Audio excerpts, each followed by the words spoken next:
কখনো আল্লাহর কাছে কিছু চাইলে দোয়াটা এইভাবে করবেন, আল্লাহ আমাকে একটা ঘর দাও, এটা বললেন না। বলবেন আল্লাহ আমাকে একটা শান্তির ঘর দাও। কারণ ঘর পাইলাম যদি শান্তি না থাকে, সে ডুপ্লেক্স বাড়ির দাম কি? কখনো সন্তান চাইবেন না, বলবেন আল্লাহ আমাকে একটা নেককার সন্তান দাও। কখনো চাকরি ব্যবসা খুঁজবেন না, বলবেন আল্লাহ আমাকে হালাল রুজি অর্জনের একটা রাস্তা করে দাও।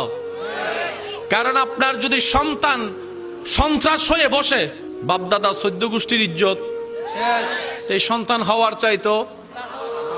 আমি কি বুঝাতে পারছি কথা?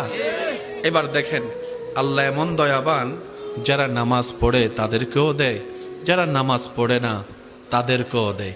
কিন্তু দুই দেওয়ার মধ্যে পার্থক্য আছে। যারা আল্লাহ শুকরিয়া করে তাদেরকে আল্লাহ বাড়িয়ে দেয় এবং পরকালের সওয়াবও দেয়। এটা সবাই পায়? এটা সবাই পায়? তো এমন একজন